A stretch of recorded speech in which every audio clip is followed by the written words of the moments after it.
Welcome, everybody, to Postgame Takeaways with Inside ND Sports. I'm Tyler James. He's the one and only Eric Hansen, and I'm in LaPorte, and he's in South Bend.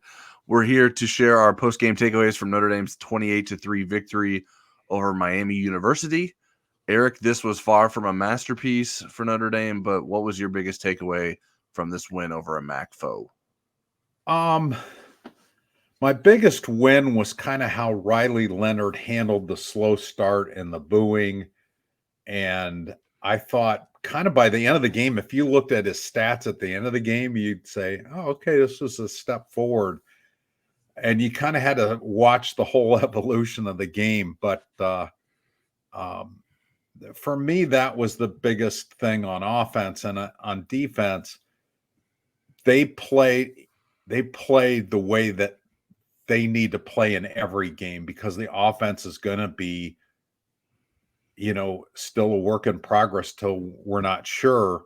But we know the defense can be really good and they need to carry things. And they did today. They did at Notre Dame Stadium today. How about you?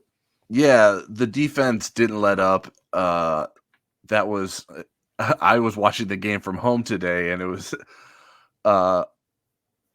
I couldn't help but sort of chuckle at how badly the NBC broadcast was trying to make this into like a Northern Illinois Redux.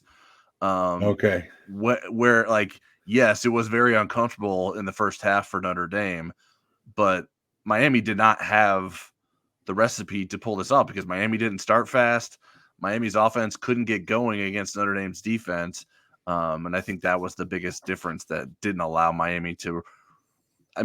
I think as nervous Notre Dame fans who lived through the Northern Illinois game, you might have felt like it was scary, but it never really felt like Miami had a chance of winning this game. So I just think that the defense played a big role in that. Even looking at the very start when Jordan Faison muffs the punt return, and then rather than give up points, Notre Dame's defense gets an interception by Junior Tuihalamaka, forced by Christian Gray. Notre Dame eventually gives up the first 3 points of the game, but that was the last time Miami scored. And certainly the Irish leaned on its strong secondary to not give up big plays and force Miami into lapses and mistakes. And Gray got his own interception later. Brett Gabbert completed just 40% of his passes for Miami. So I was impressed by the defense. And I think that was the biggest reason why this one didn't really feel that threatening, even though it was a bit uncomfortable early on. Yeah. And when you look at the big picture with this team, which I try to do every game, and it gives me a headache because it's really difficult to extrapolate anything when you add all these 4 games together. You're like, wait a second. You get motion sickness from jumping on and off the bandwagon. And, I'm right now, as we record this, I'm in the process of working on my top 25 ballot. And, there's other teams that do this, not with the regularity of Notre Dame. And when you start comparing scores with Northern Illinois losing today at home to Buffalo in overtime, Missouri had a near scare from Vanderbilt getting taken to overtime, for example.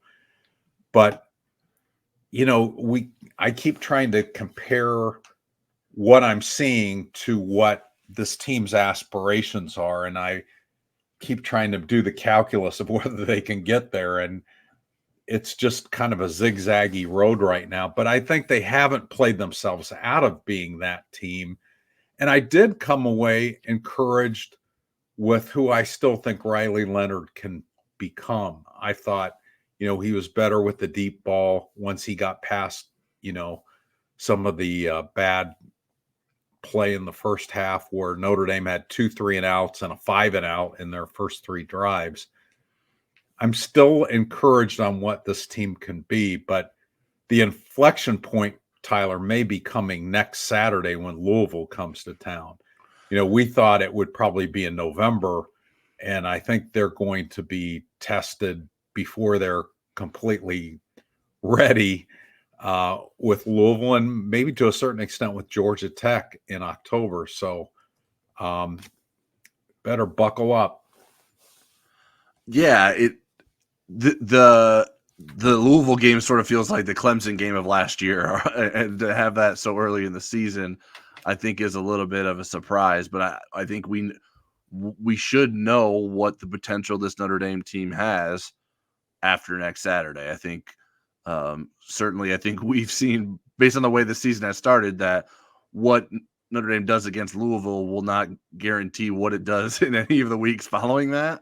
But I think it will say more in terms of the big picture of what this team and its capabilities are in terms of measuring up against a quality opponent, and being able to try to keep stacking wins together. This one, I think I understand why your head hurts. Like you can, I don't know that you can sort of foresee or forecast much about Notre Dame's future based on each game. I think every game has been very different. The takeaways can almost be vastly different sometimes.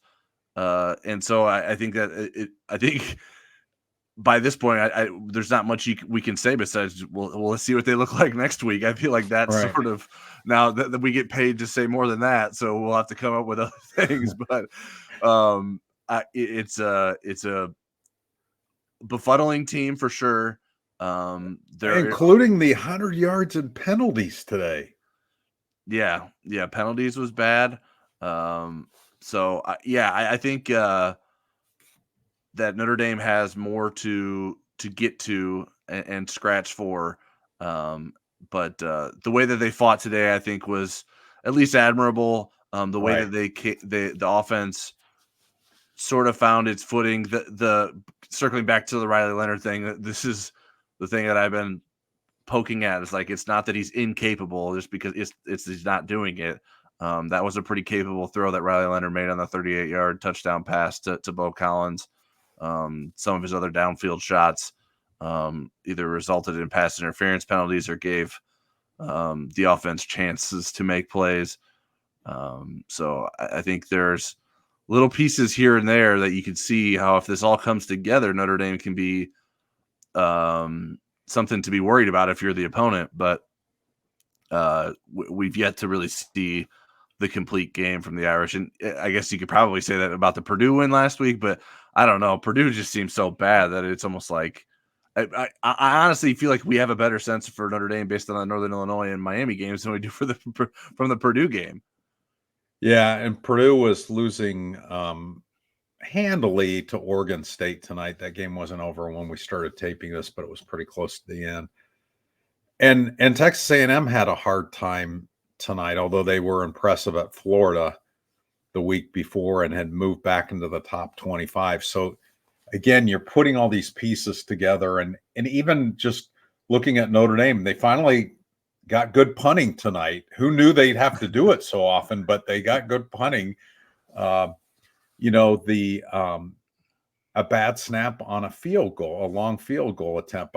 I did think Mitch Jeter did a great job of not making that a disaster, because he picked up the ball.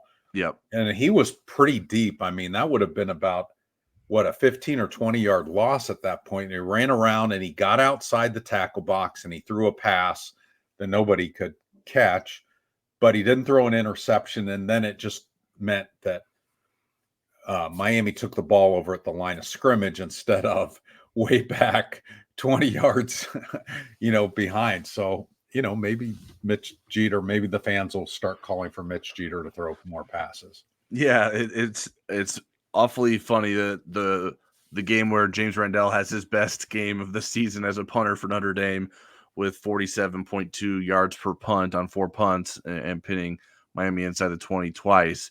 That other parts of the special teams falter. That the punting was the shakiest part of the special teams for most of the season so far, and that wasn't the case today. The muff punt return with Jordan Faison and I believe it was Jaden Mickey who was sort of crowding Faison's space when he was trying to catch the ball there. And then the bad snap with I'm sure we'll get an explanation from Marty Biaggi next week on why they made a change at field goal snapper from Reno Monteforte to Andrew Cross. Because because Reno had been snapping until that snap.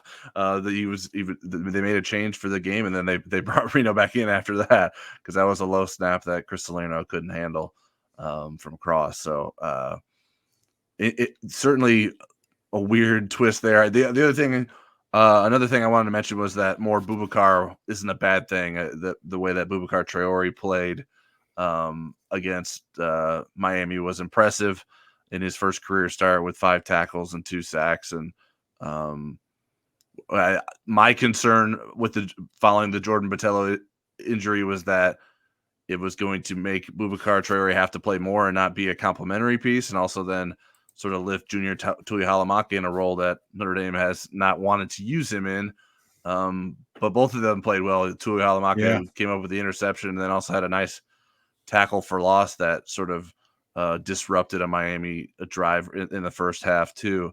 I think that was like a third down play or set up a long third down. So some good plays from the Viper position when they were needed after Jordan Botelho's season-ending injury last week.